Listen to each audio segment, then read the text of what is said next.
네, 3월 7일 장 마감 후 방송 찐시황 방송을 시작합니다. 오늘 나오신 분은 유안타증권 부천지점 박현상 차장님. 안녕하세요. 네, 반갑습니다. 네, 오늘 힘든 하루였죠? 아, 재미없었습니다. 재미없기는 힘들다니까. 2.3%. 이 정도 하락이면 어느 정도 내성이 있을 줄 알았어요, 솔직히 저는. 아, 그래요? 있을 줄 알았는데, 아, 근데 좀 그게 좀 역시 또 빠지니까는 재미가 없었고요. 근데 예전 하락과는 오늘 조금 시장이 달라가지고 그 내용을 조금 말씀을 드리도록 하겠습니다. 네. 일단 네. 어떤 면이 좀 달랐는지 좀 설명을 해 주시죠. 오늘 일단 이렇게 생각을 해요. 아침에 시장을 딱 열어보고서 저 이틀 주말에 쉬었고요. 아침에 나스닥 선물이 1.5% 이상 다 깨져서 시작을 하는 겁니다. 그런데 이번 주에 여러 가지 이벤트들이 있었고 있을 거고 뭐 러시아 우크라이나 사태 때문에 뭐 아침에는 그 유가 관련해서 그 원유 관련해서 제재가 있었다고도 하고요. 여러 가지 안 좋은 뉴스들이 나오니까 과연 어떤 뉴스가 떠야 시장을 들어 올릴까라고 생각을 했어요. 그런데 막상 우리 장중에는 나오지 않을 것 같은 겁니다. 그러니 아침에 개파락해서 시작을 하고 줄줄줄 밀리는데 제가 몇몇 종목들, 그 시가총액 상위 종목들을 멀티 호가라 그래요. HTS 보면은. 멀티 호가라 그래서 한 6개에서 8개 정도를 그 체결창만 띄워놓을 수가 있거든요. 그래서 주요 종목들 딱 띄워놓고서 이러고 쳐다봤더니 매수가 없는 겁니다. 아, 매수세가? 네. 호가창을 보면은 제가 저번에도 몇 번 와서 말씀드렸다시피 체결되는 거를 좀 보면은 종목이 세다 안 세다 혹은 오늘 오를 거가 좀 보이긴 하거든요. 근데 오늘 쭉 보니까는 시총 상위주는 웬만한 것들은 안 오를 것 같은 겁니다. 왜냐면은 빠질 때 그 하락세를 잡아먹는 매수세가 필요하거든요. 근데 전혀 없었어요. 그리고 매수세가 걸려있는 것도 별로 없었기 때문에 그게 외국인이든 기관 투자가든 때리면 때릴수록 밀리는 거니까 그래서 아 요거는 조금 오늘은 쉽지 않을 것 같다라고 생각을 했지만 항상 우리 증권사 직원들이 저 같은 경우는 뭐 긍정의 아이콘이지 않습니까? 그렇죠. 우리 개인 투자자부터 시작을 해서 사라 혹은 선물이 돌려라 하는데 안 돌리는 거예요. 계속 빠지고 있어. 아 역시 혼자 그 생각은 나쁜 예측은 잘 맞는다라고 하잖아요.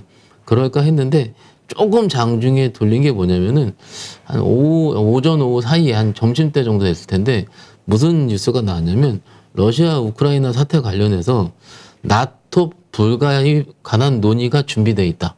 우크라이나에서 그걸 발표를 한 거죠. 그때 선물이 좀 튀는 겁니다. 그러면 아 시장에서는 요런 어찌됐든 그 전쟁 리스크가 좀 해결돼야 되는데 어떤 시작되는 것 같은 경우는 나토 가입부터 시작이 됐기 때문에 어떻게 보면은 이거가 3차 회담이 할 때 이런 거를 예상하지 않을까라는 부분이 장중에 조금 들어올리긴 했으나 그게 한 2시 반까지 들어올렸거든요. 들어올리다가 역시 오후에는 힘이 없더라고요.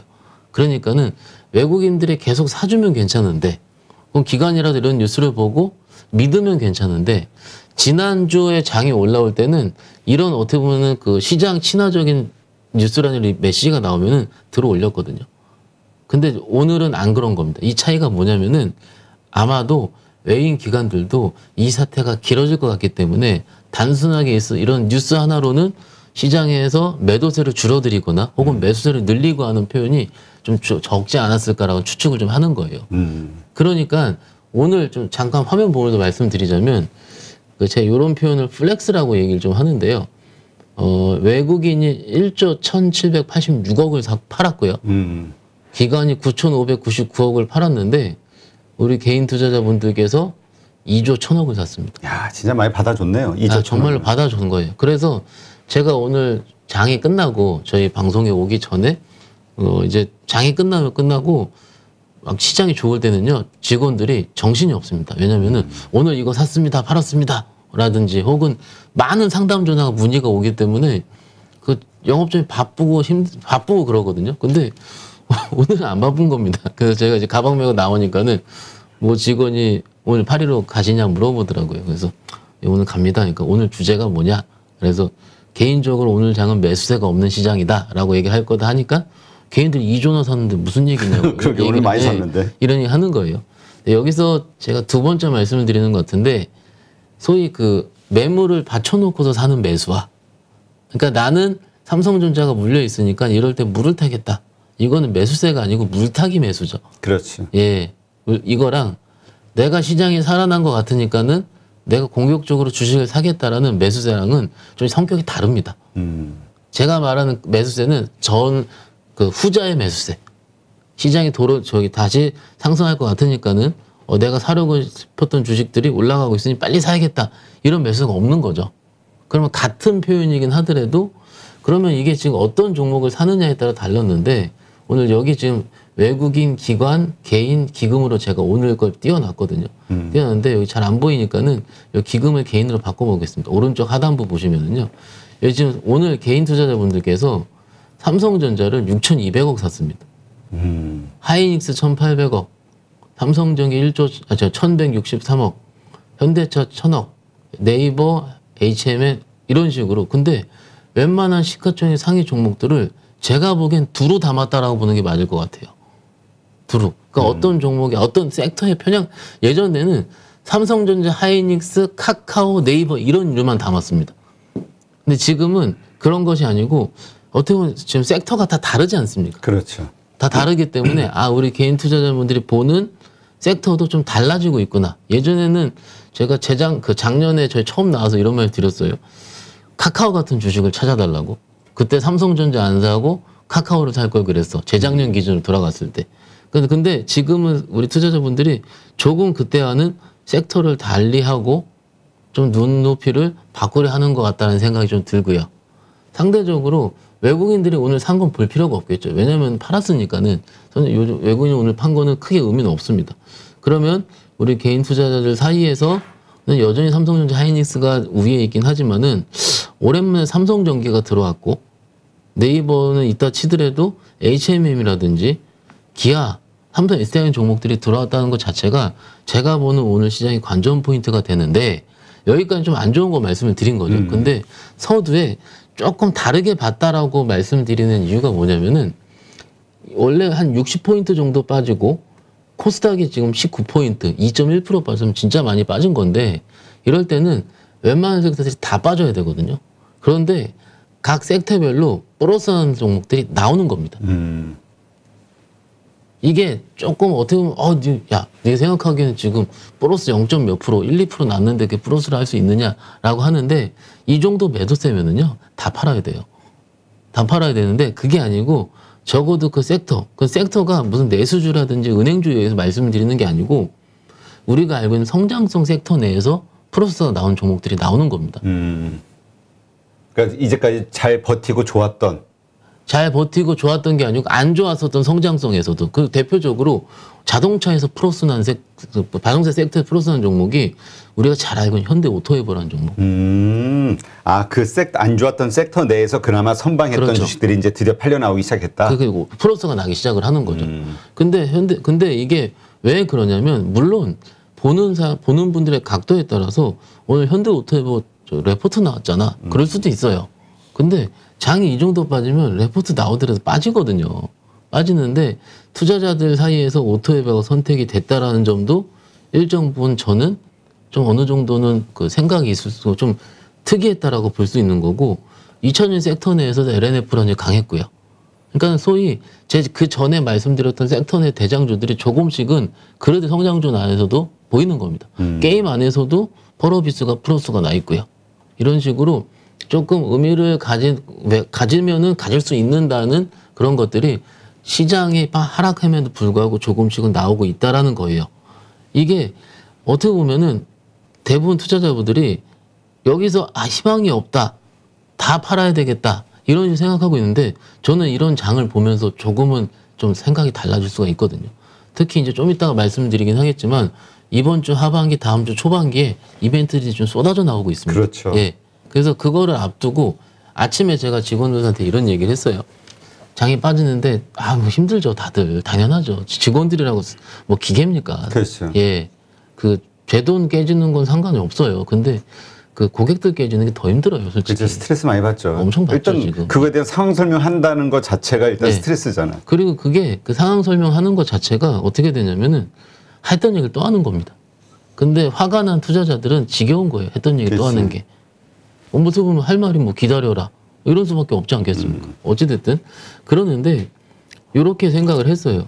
만약에 여러분들께서, 우리 투자자분들께서 이런 분도 있을 거예요. 제가 여태까지는 좀 우리 개인 투자자분들을 조금은 현금이 없고 조금은 좀 어떻게 보면 좀 많이 물려있고 답답하다라는 전제로 좀 말씀드린 것도 있어요. 왜냐면 대부분들이 그러하기 때문에. 하지만은 제가 오늘 좀 통화를 해보니까는 몇 분들은 현금도 많고 뭐 할까요? 라고 슬슬 물어보시더라고요. 이제 지금 저가 매수 기회다 새로 생각하는 그럼요. 분들이 들어온다. 그리고 지난주에 조금 올랐을 때 좀 많이 파셨대요, 또. 파셔가지고 저 자기 현금이 있는데 근데 그런 분들이 좀 약간은 저 나이 또래 정도 되는 분들. 그러니까 좀 약간은 일반 투자자분들에서 좀 젊은 분들이 슬슬 이제 포트폴리오 리밸런싱이라든지 이런 것들을 해서 아예 손절하면 뭐 어때요? 라고 얘기를 하더라고요. 그래서 그런 분들이 생겨나기 시작을 하고 그래서 제가 물어봐서 그분한테 현금 있습니까? 라고 물어보니 있다고 하더라고요. 지금 살 거가 맞겠어요? 이벤트 끝나고 보고 사겠어요? 라고 물어봤어요. 제가 그 이후에 산다는 거죠. 그런데 제가 알고 있는 헤비 트레이더의 그런 분들도 저 아직까지 주식을 본격적으로 사지 않았거든요. 근데 물론 그런 이벤트들이 말씀을 드릴게요. 나온 김에. 이벤트가 내일 모레 대선이 있고요. 그렇죠. 예. 그리고 목요일날 옵션 만기인데 옵션 만기가 알고 있는 그냥 옵션 만기가 아니고 엔솔이 코스피 200에 편입되는 옵션 만기입니다. 그러면 변동성이 매우 커질 겁니다. 커진다라는 건 위쪽으로 아래쪽으로 어느 위아래 쪽으로 둘 보세요? 다요. 아, 둘 다. 둘 다. 우리는 알 수 없다 지금. 네. 지금은 근데 경험적으로 아래 방향이 조금 더 있을 것 같습니다. 왜냐면은 그것을 얼마 물량이 들어올 것 같은데 미리 밑으로 하거나 이럴 수가 있거든요. 그래서 위로 변동성 크면 얼마나 좋습니까? 그건 저는 변동성이 안 그럽니다. 올랐다고 하지. 그러니 일단 제 입장에 봤을 때도 옵션 만기는 지나서 코스피 200으로 엔솔이 들어온 다음에 가장 큰 이벤트거든요. 가장 큰 금액이 들어오고요. 지금까지 우리가 봤었던 2월 15일 날 MSCI보다 더 큰 금액이 들어오니 코스피 200을 추정하는 벤치마크 벤치마크를 하는 그 ETF 분량이 가장 큽니다. 그러니 일단 그거까지 끝내야 되고 근데 목요일 날 우리 끝나고서 미국의 CPI 지표 발표 또 있어요. 물가지수 지표도 있고 그리고 그 다음 주에 15, 16일 날 예정되어 있는 FOMC도 있습니다. 그러면은 우리가 1월 달에 뭔가 장이 안 좋아지기 시작할 때 이런 이벤트들이 남아있기 때문에 시장이 조금 그렇습니다라고 했던 웬만한 것들이 다 몰려있는 거예요. 이번 주 다음 주 초반까지. 이건 팩트입니다. 그래서 이것을 알고 있는 우리 투자자분들이 과연 월요일날 화요일날 수요일은 저희가 쉬니까는 목요일날 초반까지 적극적으로 주식을 살까 혹은 제가 조금 여기저기 얘기를 들어보니까는 소위 메이저 투자, 제 외국인은 잘 모릅니다. 영어를 못해서. 그런데 그 알고 있는 기관 투자가 분들도 매매를 제가 끊어하고 있다고 말씀드렸죠. 지난주에 와가지고. 그러니까는 약간이 아니고 수익을 답보시켜가 수익을 누적시켜가지고 펀드 수익률을 올려야 되는 매니저들의 특성상 일정 수익이 나면 빨리 엑시트를 해야 돼요. 지금 장 자체가. 그렇지. 그러니까는 메이저들도 어떤 섹터를 계속 공략하기가 어려운 거거든요. 연속적으로 하기가. 그러니까는 그들도 만약에 뭔가 매매를 한다면은 요거는 보고 좀 마음을 편히 하고 매매를 시작하지 않을까라고 생각을 하는 거예요. 그러면 그게 이번 주 말 다음 주 초반이면 그러면 조금 그거를 확인해야 되지 않을까라는 생각이 드는 거죠.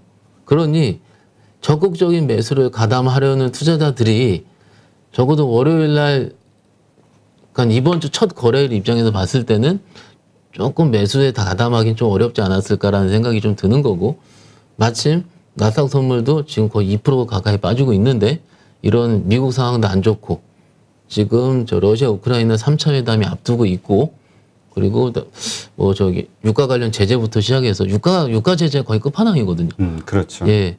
이런 식으로 들어간다면은 지난주에 스위프트 했고 유가 관련 해버리면은 더 이상 남은 제재라든지 이런 것은 무엇이 있겠는가 이런 식으로 시장 참여자들이 계속 헷갈려 하는 겁니다. 그래서 여기서 이렇게 유가 이런 제재가 일어나면 저기 오늘 장중 뉴스 나온 게 예전에는 뭐 삼성이 뭐 한다 그러면 상한가 쳤고 그랬는데 요즘 우크라이나에서 뭐 한다면 상한가예요. 예를 들어서 밀 파종 중단하겠다. 그러면 이제 농업 관련주라든지 혹은 뭐 저기 그 식량 자원 관련주들이 막 상한가를 치게 되고 요즘은 그런 겁니다.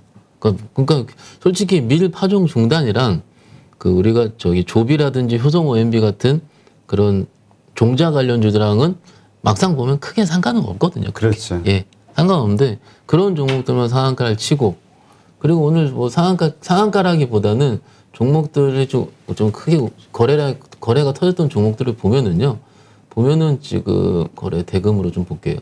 박셀바이오, 효성 OMB 뭐 이런 종목들입니다. 코스닥에서는요. 그리고 거래소에서 봤을 때는 뭐 삼성전자, HMM 이런 거였고요. 그러니까 이게 제 입장에 시장을 봤을 때 저는 좀 약간 이게 좀 직원의 뭐 이런 거라 할까요? 고객들한테 뭔가 좀 매매에 좀 재미를 좀 보여줘야 된다고 생각을 하거든요. 재미라는 표현은 수익이라는 표현이랑 같을 수가 있는데 지금까지 참아왔었고 그런데 지금 들어가면 그래도 그날 수익은 좀 나야 되고 그러는데 아직 안 들어가지는 거예요. 그게 마음이.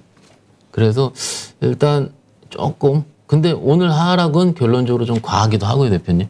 그러니까는 과한 시장에서 주식시장을 떠나면 안 되긴 하는데 그러더라도 오늘 내가 매수하기는 마음은 나오지 않았다라고 생각하는 게 맞을 것 같습니다. 그러니까 우리 장중 12시에 라이브 방송을 하는데 그때 그런 댓글들이 많더라고요. 밑에다 받쳐놨는데 안 살 줄 알았는데 다 체결됐다. 사졌다. 맞습니다. 체결됐다. 이런 얘기들이 몇 개 나오더라고요. 그러니까는 그게 모르겠어요. 제가 오늘 나온 김에 그런 투자자분들한테 할 말씀 좀 드리는 게 맞을 것 같아요. 이게 정말로 잘하시는 분들, 저를 빼고 정말로 잘하시는 개인 투자자분들은 비자발적으로 주식을 사는 걸 굉장히 싫어합니다. 내가 마음에 들어서 뭘 하려고 했을 때 비싸게 사더라도 주식을 비싸게 사는 거지. 내가 그냥 아무렇지도 않게 걸어놨는데 삼성전자 기준으로 한호가를 두고 두두두두 걸리는 거죠. 100원씩. 근데 걸렸다. 좋아했다. 내일 오르면 팔아야지. 이게 말이 안 되고요. 오늘 또 뉴스 보니까는 지금도 있을 건데 삼성전자가 드디어 6만 전자가 됐다 이거예요. 근데 오늘 종가 7만 100원입니다. 그러면은 지금 그 뉴스가 삼성전자 7만 100원이랑 6만 9,900원이랑 무슨 의미가 있겠느냐 싶은 거예요. 그렇지. 200원 차이. 네.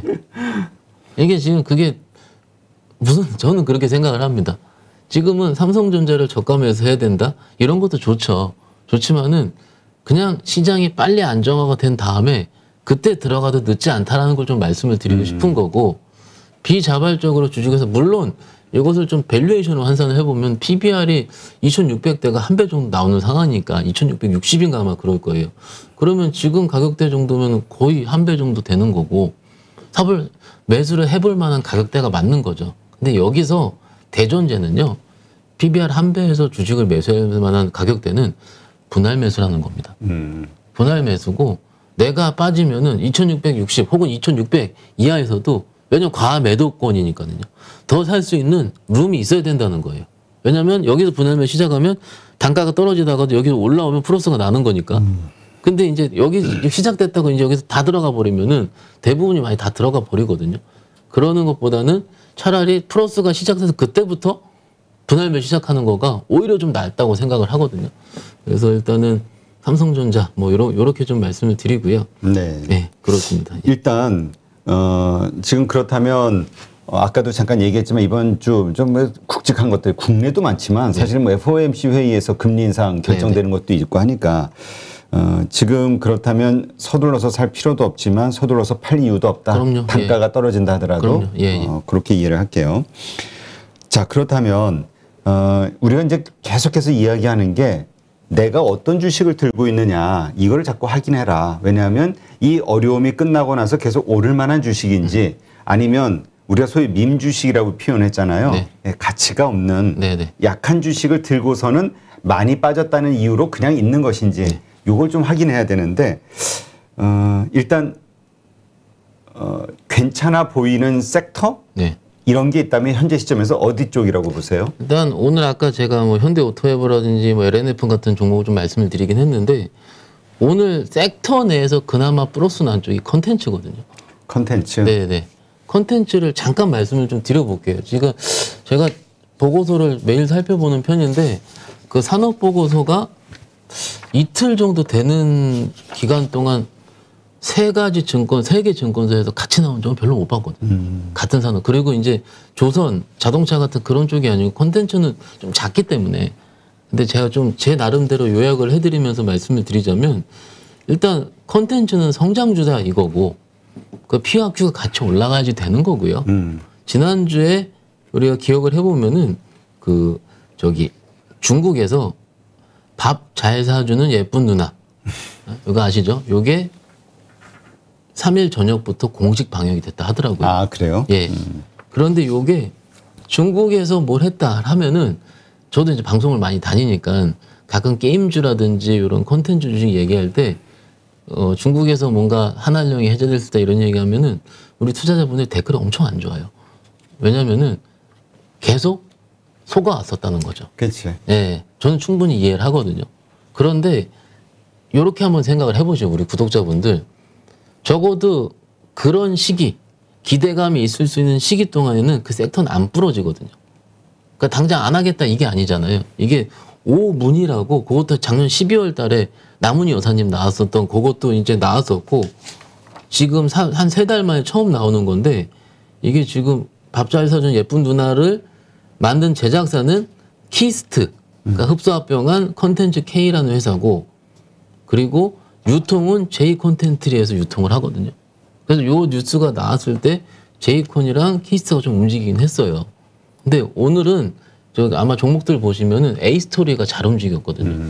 그래서 제가 이제 뭐 여러 가지 무슨 얘기가 많은 얘기가 있는데 딱 제가 직관적으로 볼 때 만약에 제가 시간이 없다면은 그 산업보고서 100페이지 이런 거를 뭘 볼까 하면은 그 종목 그 관련주들이 나와 있고요. 그 종목들의 밸류에이션 테이블을 보게 됩니다. 그 밸류에이션 테이블이 뭐냐면 올해 영업이익을 보는 거예요. 그래서 우리 대부분 투자자분들이 대부분 작년 실적, 그때 좋았는데 보시는데 다 필요 없고요. 작년 실적은 필요 없고 22년도 포드 영업이익만 보시면 됩니다. 그러면 종목들이 여러 개 있을 거죠. 아마도 뉴, 사마네트웍스, A스토리 뭐 이런 종목들이 쭉 있을 건데 거기서 제가 봤을 때 올해 영업이익이 가장 많은 종목 중에서 시가총액 대비 싼 종목이 A스토리였거든요. 그 오늘 A스토리가 많이 튀더라고요. 근데 이런 직관적인 해석이 아마도 메이저 투자자들도 똑같이 할 겁니다. 왜냐면은 그 산업이 좋은 건 알고 있거든요. 중국에서 방영을 했고요.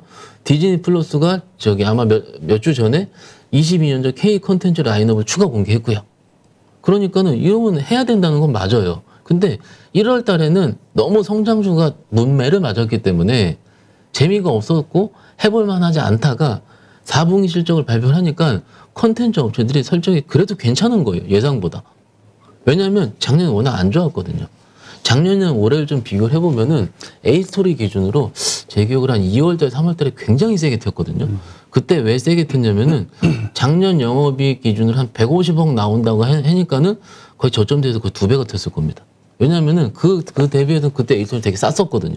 쌌었는데 막상 실적 나오니까 제대로 나오지도 않았고 그리고 작년 하반기에 정말로 기대했었던 대작을 발표했는데 지리산이었죠. 지리산. 그 실패했다고 표현하는 좀 그렇고 인기가 생각보다. 거의 망한 겁니다. 그 정도면. 예. 그러니까는 텐트폴 드라마라 얘기를 하죠. 굉장히 돈도 많이 썼던 상황 속에서 그것들이 잘 나오지 않으니까는. 그러니까 전지현인데. 그럼요. 저랑 동문이거든요. 전지현. 그 굳이 또 뭘 또. 근데 모르잖아. 전지현은 우리 박 차장 모르잖아요. 아니 수업도 같이 들었습니다. 아 그래요? 알 수 있어요? 모르죠 아직까지. 아무튼요. 그건 나왔음에도 불구하고 그런 실망들이 여러 개 나왔는데 자 이렇게 생각을 해보시죠. 적어도 올해는요 실망할 생각보다는 넷플릭스 기준으로 K 콘텐츠가 30편 정도 나오고요. 네, 저기 디즈니 플러스 기준으로 20편인가 나온 걸로 알고 있거든요. 그러면 실망해서 그 다음을 기다릴 텀이 굉장히 적습니다. 그러니까 많이 자주 나오니까. 자주 나오는 겁니다. 그리고 이 내용은 들어보셨을 텐데 그 2000몇 년도죠? 2020년도에 넷플릭스가 코리아 콘텐츠에 쓴 금액이 3천억 정도 되고요.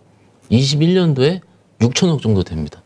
근데 올해는 1조 이상을 아마 투자할 거라는 게 예측이에요. 그런데 넷플릭스만 쓰겠습니까? 그 디즈니 플러스 쓰고. 그렇지. 그러면은 이것을 어떤 레포트 안에서는 요 전체 투자 금액을 곱하기 이익률로 곱해가지고 전체 우리 드라마 제작사들의 이익률로 환산할 수도 있다고 하더라고요. 그 역으로 환산하는 거죠. 그래서 맞추기 하는 건데 뭐 그것까지 디테일한 사항은 모르셔도 되긴 하는데 일단 이런 안에서 기대감이 적어도 형성될 수 있는 시기는 맞다는 거예요. 그러니까 오늘 시장에서 62포인트 빠진 시장에서 그 섹터 내의 종목들이 동반으로 다 강세가 됐다라는 겁니다. 물론 여기서는 좀 약간 그 다른 각도에서 보시는 분들 얘기를 들어볼게요. 장이 안 좋고 상대적으로 적은 금액이 들어가도 되는. 왜냐면은 에이스토리기는 시가총액이 몇 천억 안 되거든요. 그 시총이 대부분 3, 4천억밖에 안 되는 섹터이기 때문에 기관들에서 한 10억 사면 올라요. 순매수 금액이 들어오면 그럴 수 있지 않겠느냐. 그렇지. 예, 물론 그렇게 생각할 수 있습니다.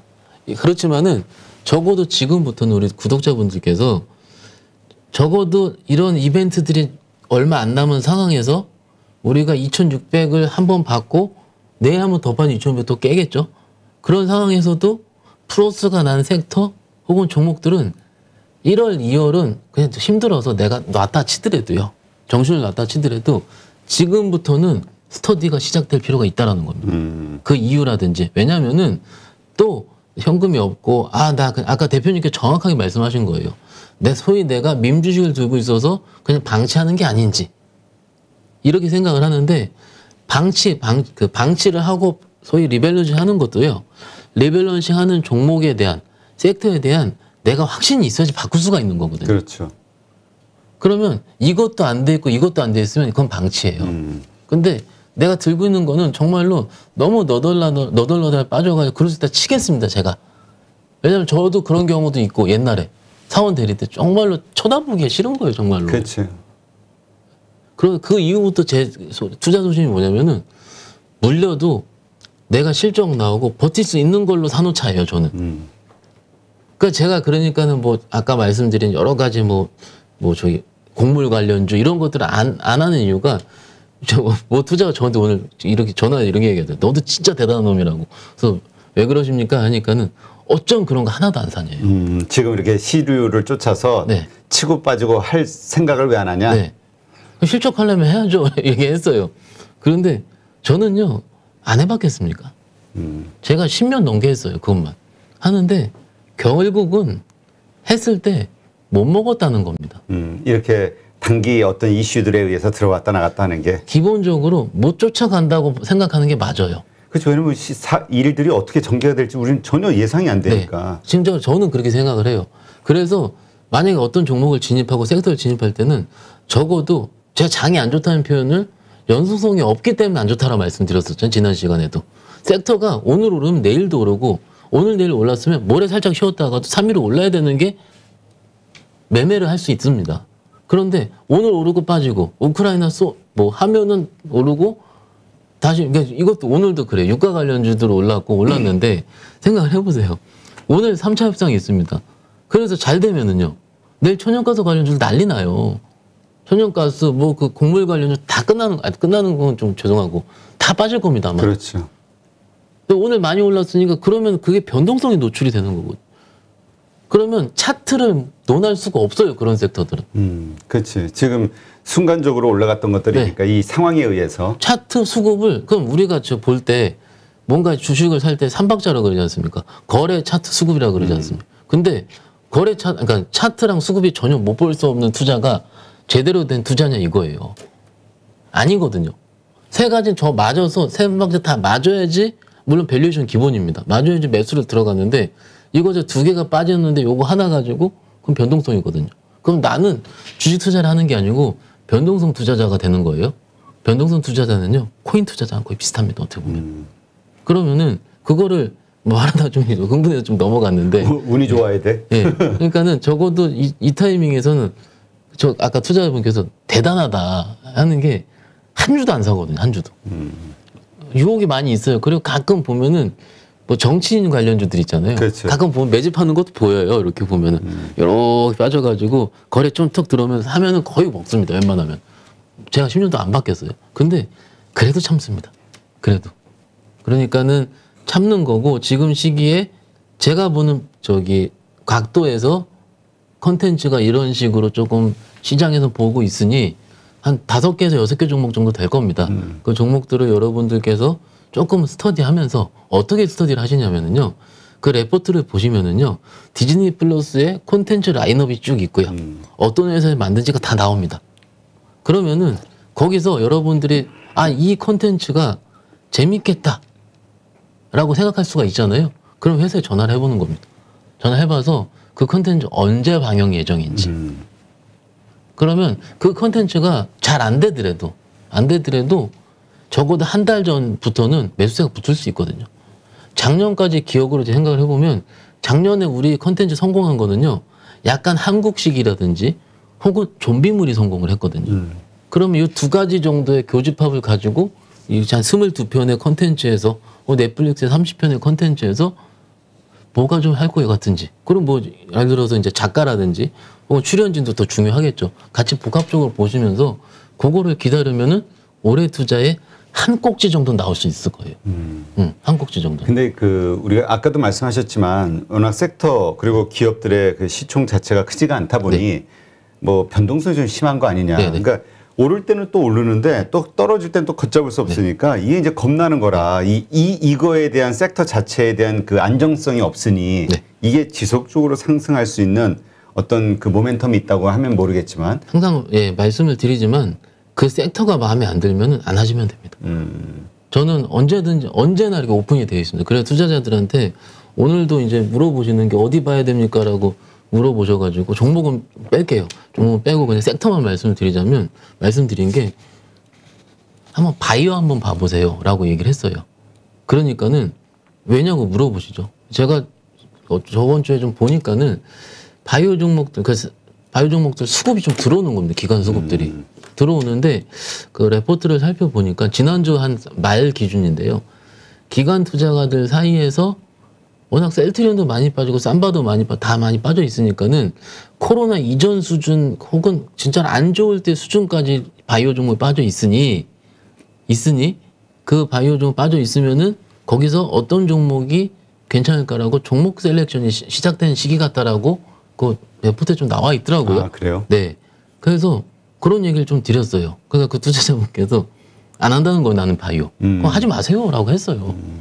하지 마세요. 그러니까 이게 저기 뭔가 섹터란 종목을 무조건 제가 우기는 게 아니고 우리 투자자분들도 직원들을 이렇게 이용하시고 혹은 투자 전략을 보시고 저희 많은 분들 오시잖아요. 그러면 그렇죠.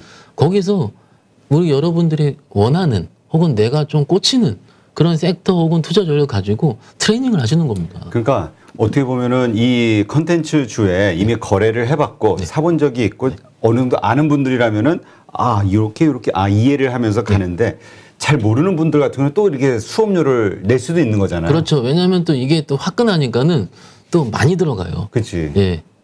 시가총액 3천억, 4천억 정도면요 포탄이 10% 정도입니다. 저는 그 정도 사거든요. 그러니까는 그 정도 안에서 제가 한 꼭지 정도 될 것 같다고 말씀드린 게 이거예요. 한 포트를 일부 채울 수 있는 정도의 아이디어라는 겁니다. 왜냐하면 잘 생각을 해볼게요. 여기서 장이 2달 반 동안 지금 무지 안 좋아가지고 지금 패배적인 생각밖에 없을 거예요. 근데 여기서 장이 또 만약에 조금만 돈다는 시그널, 지난주 한 3일이 그랬거든요. 지난주 수요일까지가 4일 연속 양봉이었어요. 거래소 코스닥이. 그러니까는 그때는 또 할 만한 것이 막 보이는 거예요. 그러면 그때 막 보일 때 뭘 했어야 됐는데 아무것도 모르니까 못 한다는 분들 되게 많은 거예요. 첫 번째 이유는 현금이 없으니까 못 하는 거고, 두 번째는 그쪽에 또 실망하기 싫으니까 그런다는 거예요. 그러니까 다 이해를 해요. 그렇지만은 지금부터는 또 이렇게 컨텐츠를 말씀드린 목적이 이 섹터가 좋으니까 여러분들이 투자하십시오가 아닙니다. 근데 시장에서는 이런 식의 논리가 아까 저기 밸류에이션 테이블도 말씀을 좀 드렸고 그리고 이제 넷플릭스 편수 이런 식으로 제가 말씀드렸던 논리가 어느 정도는 형성이 돼서 작년 말부터 올해 초까지는 시세가 나왔었다는 거고 그리고 바이오도 조금 연장선을 말씀드리자면 웬만한 바이오 종목들 작년 11월에서 12월 초까지 한번 보세요.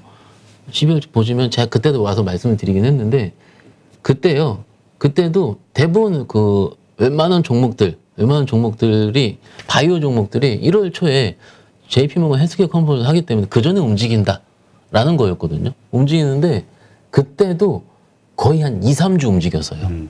근데 제가 말씀드렸죠. 하루 움직이는 건 말씀을 못 드리지만 적어도 한번 움직이기 시작하면은 그래도 몇 번 이상의 연속성이 있을 만한 섹터는 말씀을 드리고 싶다고.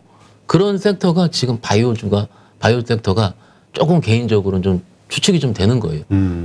그리고 거기에 좀 방법도 말씀을 드릴 텐데 그 레포트를 좀 찾아보시면은 어떻게 나와 있냐면 종목이 여러 개는 있지 않겠습니까? 그렇죠. 예. 있으면 거기 안에 파이프라인 일정이 나와 있을 겁니다.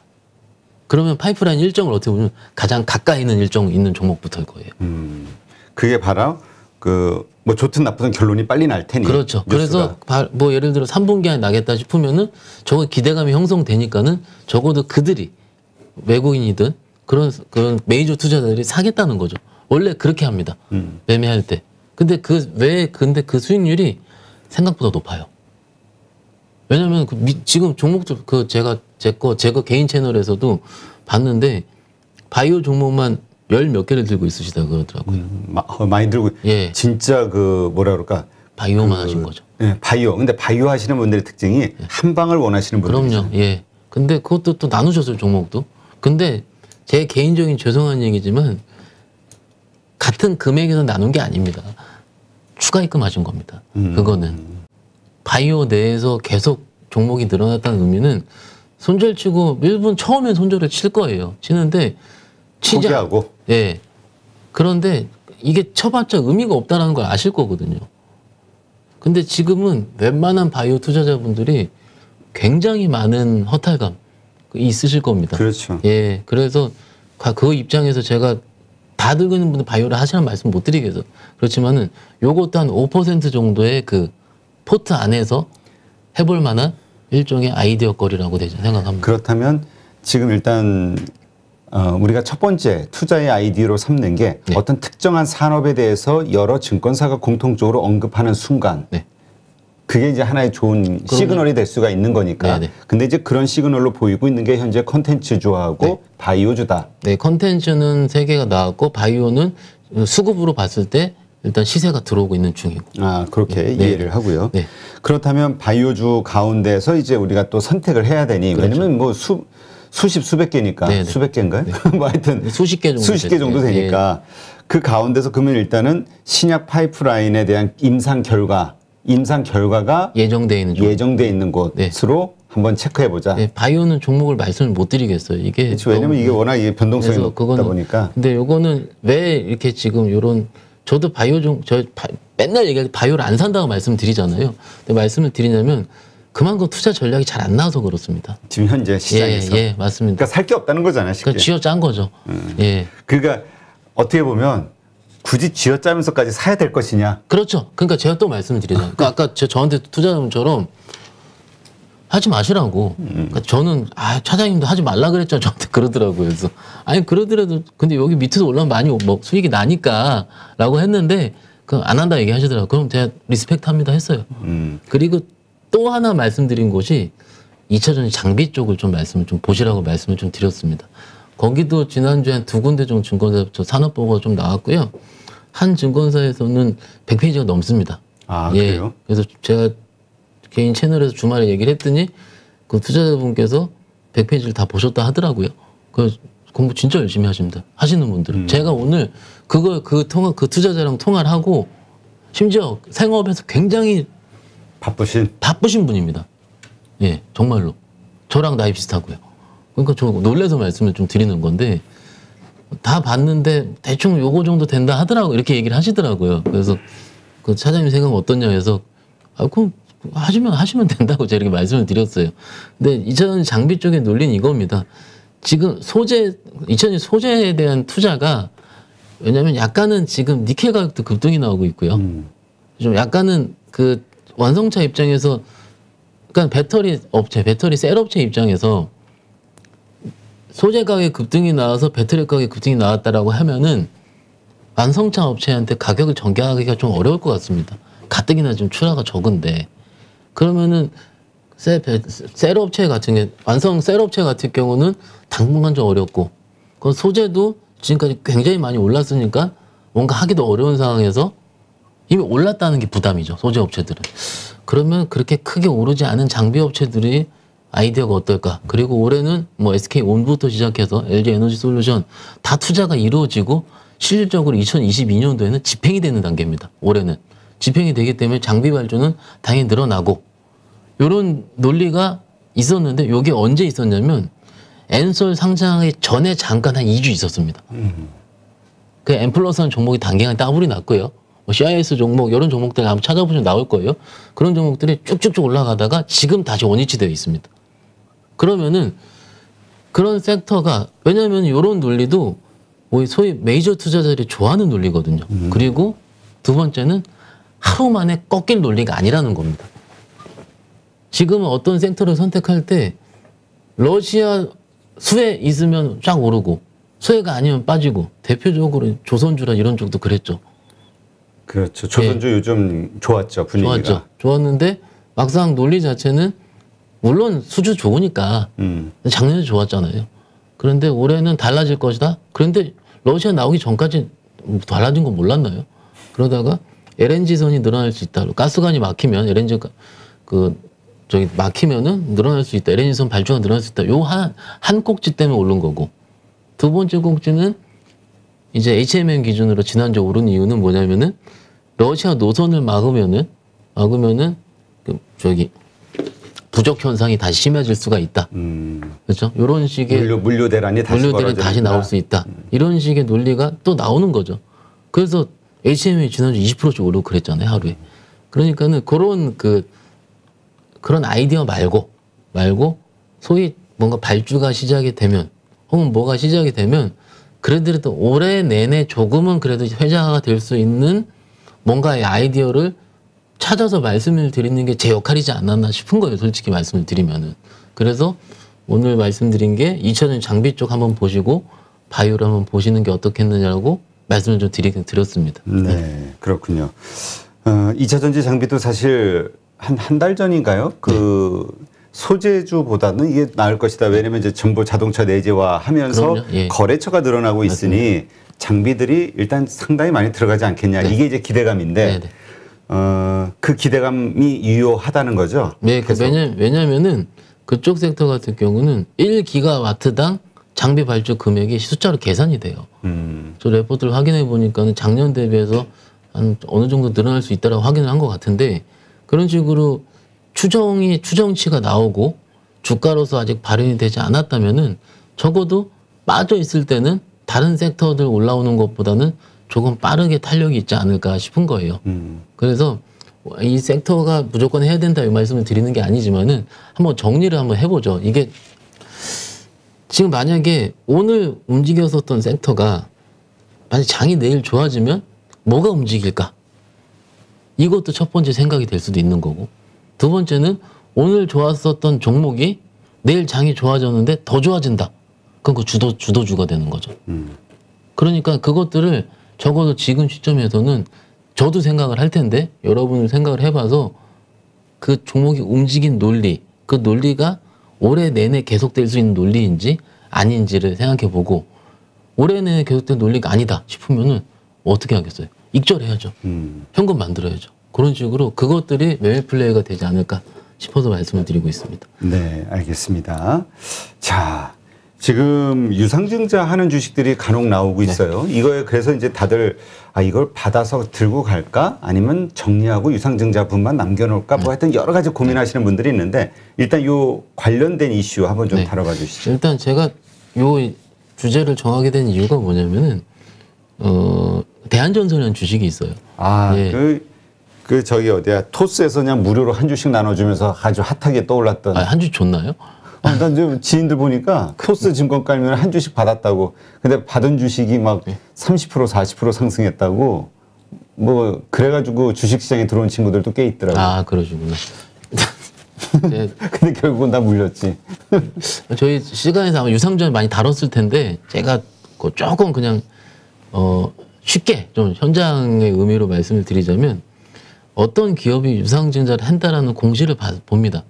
보면은 저희가 가장 먼저 보는 거는요. 얼마를 하는 거죠. 첫 번째 금액. 근데 얼마 하는데 감이 안 와요. 그러면 얼마 대비 금액이면 시총 대비해서 금액입니다. 그러면 시총이 대한전선이 한 1조 3, 4천억 될 거예요. 근데 지난주에 빠졌었는데 1월 달에 공시 나온 거 보니까는 5,100억인가라는 겁니다.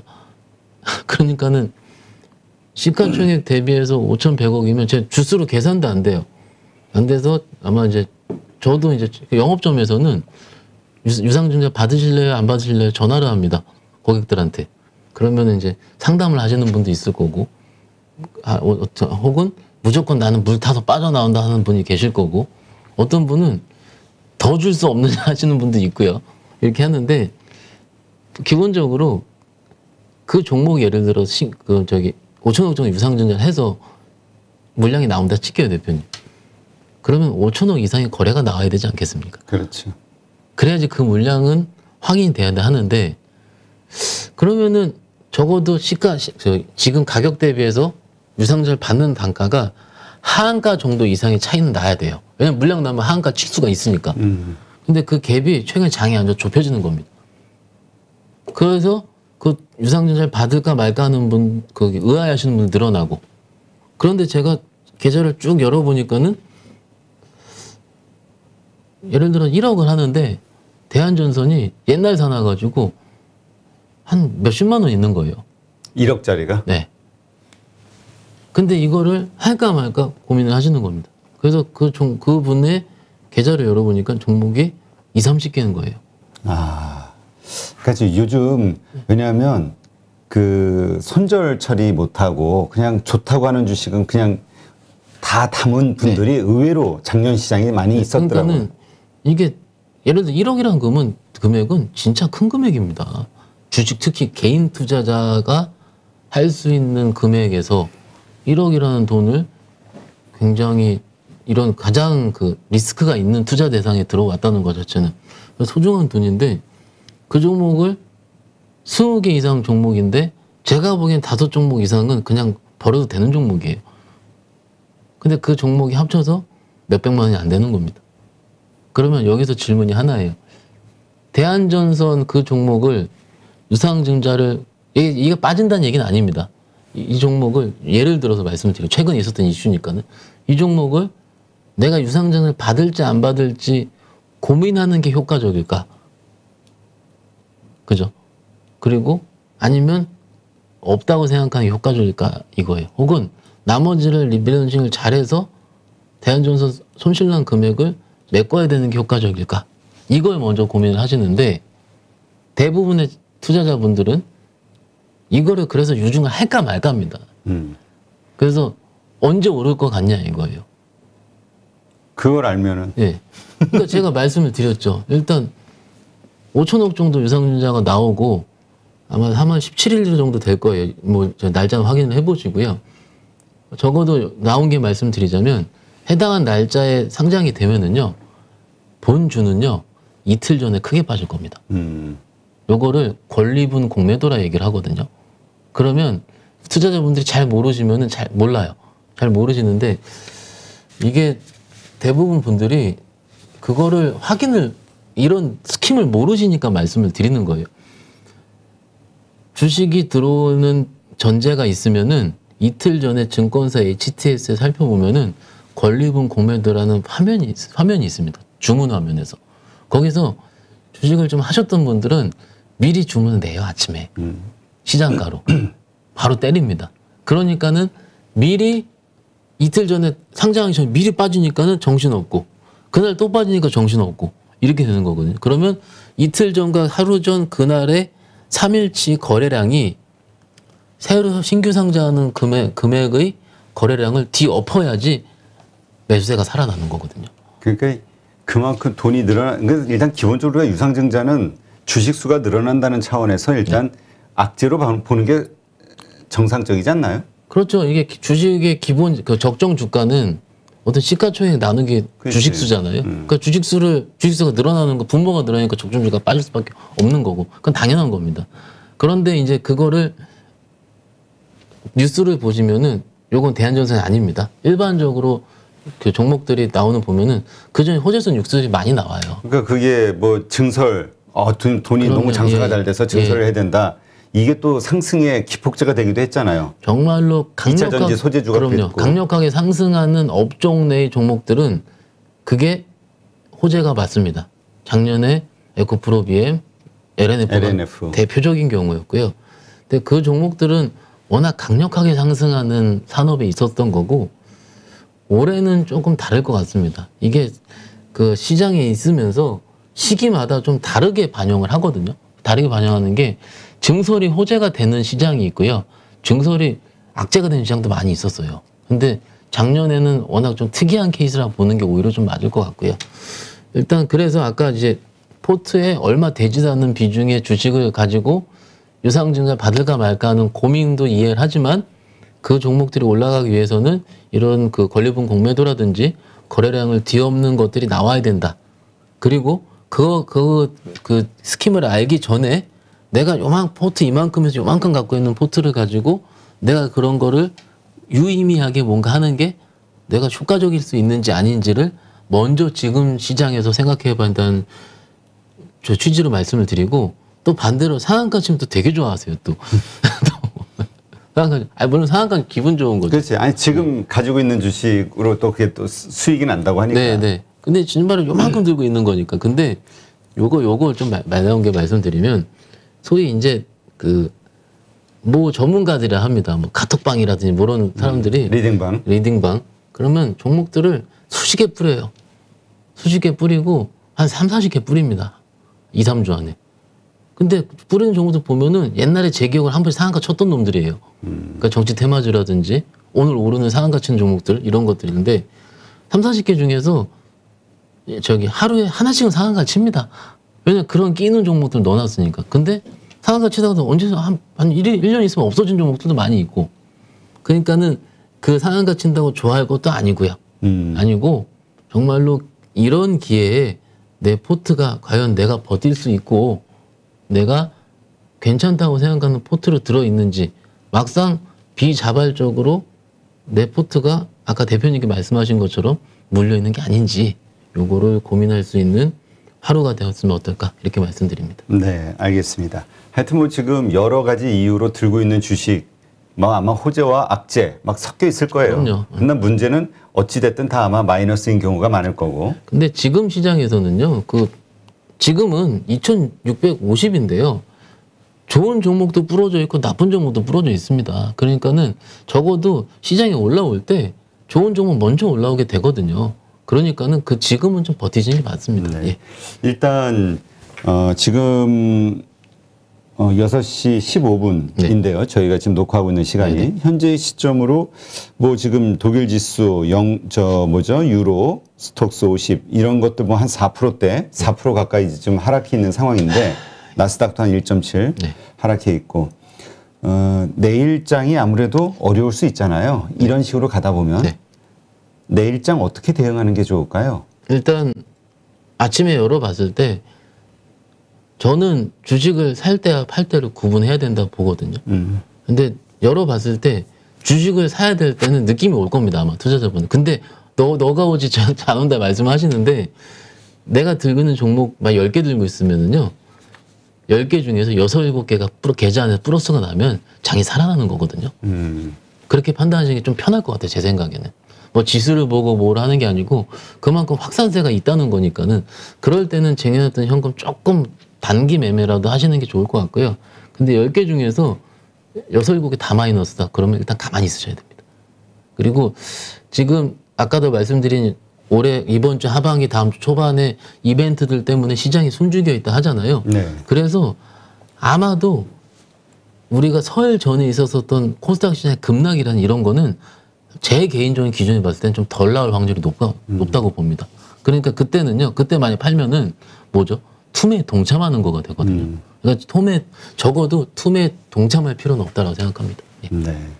일단 그냥 느낌적인 느낌으로 예. 이러다가 나스닥이 예상외로 잘 이렇게 선방하면서 될 것 같다는 느낌도 좀 들긴 하는데. 근데 이게 거의 마지막에 대표님 마지막에 이렇게 지금 와요. 그리고 제가 한 3개월, 4개월 정도 시장을 뭐 다 보시겠지만 면밀히 관찰을 해보니까 3, 4개월 전 시장에서 우리가 내일 오를 것 같아요라고 대표님 여쭤보시면은 장중에 플러스 그러니까 밑꼬리가 올라올 때 내일 좋습니다 얘기하고 대부분 전문가들이.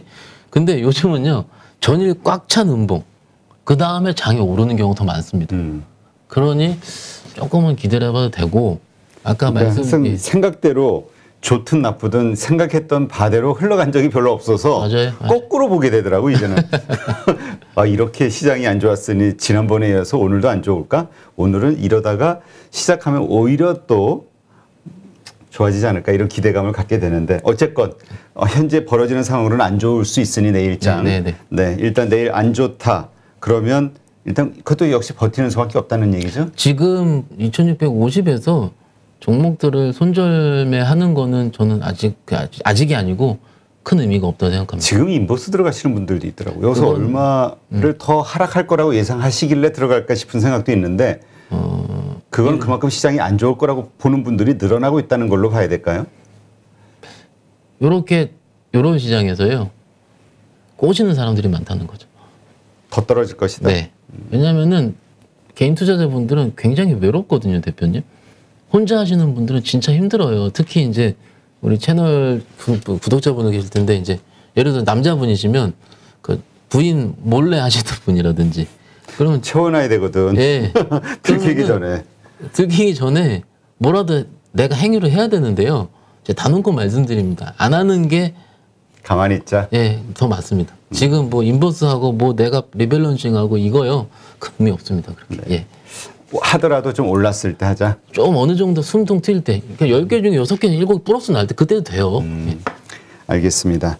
네, 하여튼 뭐 시장이 워낙 힘들다 보니까 우리 현장에서 일하시는 우리 박 차장님도 아마 많이 힘드실 거고 이런 오랜 경험을 가진 분들이 힘들 정도면 일반 얼마 안 된 1, 2년밖에 안 된 주린이들 입장에서는 아마 지금 잠 못 잘 거예요. 어떤 댓글 보니까 눈물 난다고 하더라고. 아 근데 정말 저도 봤어요. 새벽 2, 3시는 기본이라 하시더라고요.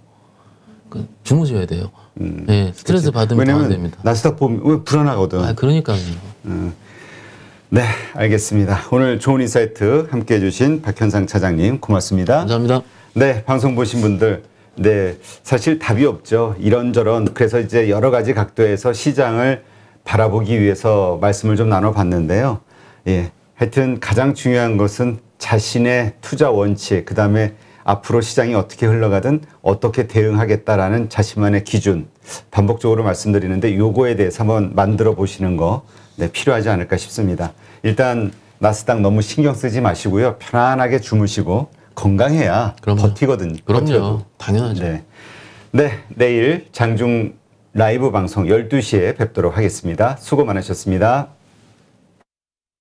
김종수 저자님 2021년도에 13억이라고 어떻게 그렇게 볼 수 있었을까요? 저도 단타나 초단타, 장기 투자도 다 해봤는데 제 성향상 그 세 부분은 다 실패했었고요.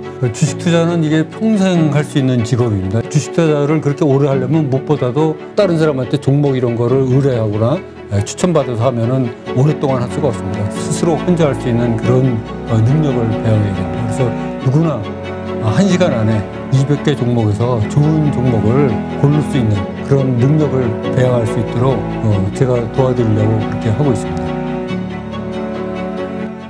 네, 이번에 8.15 머니톡에서 8.15 캠퍼스라는 교육 프로그램을 준비했습니다. 이제까지 방송을 하면서 느낀 게 너무 투자에 대해서 잘 모르면서 시작하시는 분들, 그리고 준비가 되지 않으신 분들, 그럼에도 불구하고 큰 돈으로 실전에 들어가서 돈을 잃는 분들이 너무 많다는 것을 알게 됐습니다. 이러한 분들 다시 한번 체계적으로 주식에 대해서 투자에 대해서 공부하고 지금까지는 돈을 잃었더라도 앞으로는 자신만의 어떤 투자 원칙을 세우고 돈을 벌 수 있는 그러한 계기를 만들고 싶어서 8.15 캠퍼스를 준비했습니다. 한국 주식시장에 맞는 투자법과 관련해서 단기 매매 혹은 초단타, 장기 투자 혹은 스윙 여러 가지의 방식들이 있는데요. 어떤 것이 옳다 그르다 판단하기는 좀 어려울 것 같습니다. 결국은 그 투자를 하는 사람의 성향이 어떤지 그리고 그 자금의 성격이 어떤지에 따라서 가장 본인에게 적합한 투자 방식을 찾는 게 필요하지 않을까. 그러기 위해서는 먼저 이러한 다양한 투자법들에 대해서 알아야지만 나에게 맞는 투자법이 무엇인지를 판단할 수 있지 않을까 생각을 합니다. 이론적이 아닌 실제 투자에서 큰 수익을 내신 분들, 자신만의 어떤 기법 혹은 투자 노하우를 가지신 분들을 첫 번째 대상으로 삼았습니다. 물론 그분들이 가지고 있는 투자 방식은 장기 투자일 수도 있고 스윙일 수도 있고 단기 매매일 수도 있는데요. 각 분야에 정말 특화된 어떤 실적을 가지신 찐 투자자, 찐 고수라고 볼 수 있는 분들, 이러한 분들을 선택했습니다. 그리고 전체적인 주식시장에 대한 이해, 그리고 투자자들의 심리, 특히 한국 주식시장의 데이터들을 훤히 알고 있는 거시적 관점으로도 시장을 바라볼 수 있는 애널리스트, 이코노미스트들도 8.15 캠퍼스와 함께합니다. 이번 8.15 캠퍼스에서 첫 번째로 준비한 교육 프로그램은 2021년 시장 정말 힘들었습니다. 많은 분들이 공감하실 텐데요. 그 시장에서도 매달 1억 이상의 수익을 올리신 13억 이상의 수익을 낸 찐 고수시죠. 단기 매매로 그러한 수익을 내신 분입니다. 이분의 특징은 자신만의 원칙으로 종목을 발굴하는 기법을 가지고 계시다는 거죠. 이분의 교육은 단기 매매를 통해서 수익을 내고자 하시는 분, 그리고 현재 그렇게 투자를 하고 있지만 손해를 보고 있으신 분들, 이런 분들이 자신만의 단기 매매 투자 원칙을 확립하는 데 큰 도움이 되지 않을까 생각합니다. 네, 요즘 우리 김정수 저자님 인기가 아주 커지고 있는데요. 네. 댓글 보니까 깡통 형님으로 불리시더라고요. 예. 어떻게 인기 체감하고 있으신가요? 아, 예. 저도 뭐 댓글도 보고 전화도 여러 번 많이 받았습니다만은 제 책을 그 10번 이상 읽었고 유튜브를 뭐 몇 번씩 보셨다는 분들도 계셔가지고 무려 그 200만 횟수가 넘어갔고 오늘자로 보니까 230만 횟수를 돌파했습니다. 그리고 제가 다니는 헬스장까지 찾아오셔가지고 자기를 제자로 받아달라 뭐 이러신 분까지 계셔가지고 예, 한편으로는 당황스러웠고 한편으로는 고마웠습니다. 네. 이번에 교육과정을 만드시죠. 네네. 가지고 계신 그 투자의 노하우를 네. 정말 제대로 전달하기 위해서 네네. 좋은 프로그램을 만드는데 네네. 이유가 특별히 있으실까요? 아, 예. 주식 투자는 이게 평생 할 수 있는 직업입니다. 지금 워런 버핏도 90살이 넘으셔도 왕성하게 활동을 하고 계십니다. 그 주식 투자는 마우스만 클릭할 수 있는 힘이 있으면 누구든지 나이가 100세가 넘어서도 할 수 있고 우리 젊은 사람 기준으로 봤을 때는 앞으로 최소한 뭐 30, 40년 이상, 50년 이상 할 수 있기 때문에 주식 투자를 그렇게 오래 하려면 무엇보다도 다른 사람한테 종목 이런 거를 의뢰하거나 추천받아서 하면은 오랫동안 할 수가 없습니다. 스스로 혼자 할 수 있는 그런 능력을 배워야 됩니다. 그래서 스스로 할 수 있는 능력을 배워가도록 그렇게 책을 썼고 또 유튜브에서도 여러 번 이제 나와서 했는데 그것만으로 조금 부족하고 디테일한 부분을 자세히 설명 못하는 부분들이 있어갖고 제가 이 프로그램을 끝까지 성실하게 이수하시면은 누구나 1시간 안에 좋은 종목을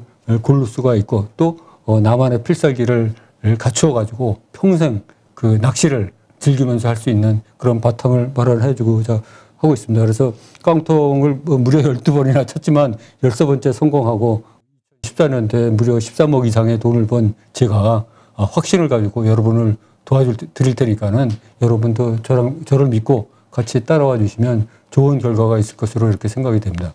이 교육 과정을 통해서 그 교육 과정을 수료하는 분들에게 꼭 이거 하나만큼은 꼭 가르쳐 주고 싶다, 도움을 주고 싶다 하는 게 있다면 뭐가 있을까요? 아, 그럼 물론 이제 제가 하루에 200개 종목을 12분의 1차로 이렇게 고를 수 있다고 여러 번 말씀드렸는데 이 프로그램을 이제 성실하게 잘 이수하고 공부하신 분들은 누구나 1시간 안에 200개 종목에서 좋은 종목을 고를 수 있는 그런 능력을 배양할 수 있도록 그렇게 프로그램을 짜고 제가 도와드리려고 그렇게 하고 있습니다. 한국 주식시장에서 장기 투자로 돈을 벌기는 쉽지 않다 이런 얘기 하시는 분도 있고요. 네네. 또 단기 투자 혹은 네네. 단타를 통해서 돈을 벌기는 더더욱 쉽지 않다 네네. 이렇게 생각하시는 분들도 있거든요. 네네. 그런데 우리 김정수 저자님은 단기 매매를 통해서 네네. 수익을 내신 거잖아요. 네네. 13억을 그렇습니다. 보신 건데 네네.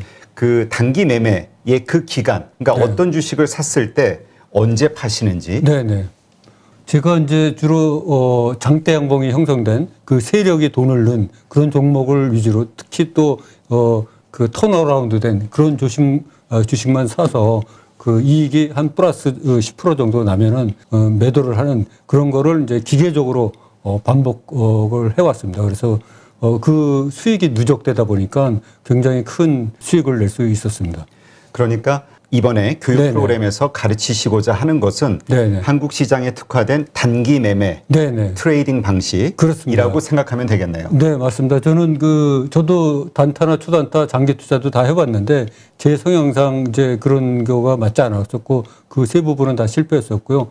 또 한국 주식 시장 상황상 단기 매매가 아주 적합하다. 이렇게 생각이 들어서 단기 매매에 집중해서 하다 보니까 이렇게 좋은 성적을 거둘 수 있게 된 것 같습니다. 어떤 분들이 단기 매매 투자에 적합하다고 보세요? 제가 생각하기에는 한국 사람들의 90% 이상은 단기 매매에 적합하다고 생각하고 있습니다. 왜냐하면 한국 사람들의 그 성격이 그 빨리빨리 문화에 자리 잡고 있는데 이 단기 매매는 비교적 단타나 초단타보다는 느리지만 며칠만 해도 승부를 볼 수가 있고 평균 보유 기간이 장이 좋을 때는 뭐 1개월에서 2개월밖에 안 되고 또 뭐 장이 이렇게 요새같이 안 좋을 때는 뭐 3개월에서 6개월 이렇게 잡고 할 수 있기 때문에 한국 사람 성향하고 딱 맞는 거로 이렇게 생각이 됩니다. 자, 그럼 이번에 8.15 캠퍼스에서 어떠한 방식으로 그 단기 매매로 돈을 벌고자 하는 분들에게 네네. 그 노하우를 전수해 주실 건가요? 그 절대 사지 말아야 될 종목 12가지 유형이 있습니다. 그거는 제가 5만 건 이상을 거래하면서 제가 물렸던 거를 전부 분석을 해보니까 그 12가지 유형이 나오더라고요. 또 반드시 사야지 될 종목 유형도 12가지가 나옵니다. 그래서 모두 이 24가지가 있는데 이 24가지가 제 책에는 아쉽게도 한 가지 종목씩밖에 그 예를 못 들었습니다. 근데 이번 영상에서는 종목을 순차적으로 이렇게 소개를 하면서 이게 왜 이렇게 됐는지, 왜 이런 일이 벌어졌는지, 결과는 어땠는지를 차근하게 설명을 드릴 거고요. 또 제 책에서 아쉬웠던 부분이 그 200개 종목을 1개에서 5개 정도 좋은 종목으로 추리는 과정을 거의 축약적으로 설명을 했기 때문에 실제로 그 일반 분들이 책만 보고 쫓아오기는 굉장히 힘듭니다. 그래서 그 200개 종목을 일일이 하면서 이 종목은 왜 선택이 되고 이 종목은 왜 선택이 안 됐는지 그런 거 원인과 그런 거를 자세하게 설명드리면은 몇 번씩 보시다 보면은 스스로 그런 능력이 되지 않을까 이렇게 생각을 합니다. 그런데 이제 VOD 네. 강의만 보고 배운다는 게 쉽지 않다. 네네. 하다 보면은 생각과는 다른 여러 가지 어려운 문제들이 생기잖아요. 네네. 그래서 영상만 보면서 과연 배울 수 있을까 이런 생각 하시는 분들 있을 수 있을 것 같은데요. 네네. 그래서 저희가 이제 한 달에 한 번씩 그 라이브 방송으로 궁금하게 생각하시는 분들을 직접 소통을 하면서 궁금증을 받아서 그 자리에서 바로 대답을 드리고 이렇게 하는 그 시간을 마련해서 그 문제를 해결해 드리도록 하겠습니다. 8.15 캠퍼스를 통해서 평생 활용할 수 있는 종목 선정 방법을 여러분께 알려드리도록 하겠습니다. 그거 내 특급 비밀인데. 내가 공개 방송이라 갖고 수익률을 제대로 얘기를 못 하는데 이제 유튜브에 나와서도 그래서 내가 뭐 한 20% 30% 이상 그렇다는데 사실 내가 며칠 전에 계산해 보니까 작년에 이제 그 수익률을 따져보니까 한 70% 이상 벌었더라고요. 그러니까 작년 상반기는 사실 수익률이 100% 이상이었어.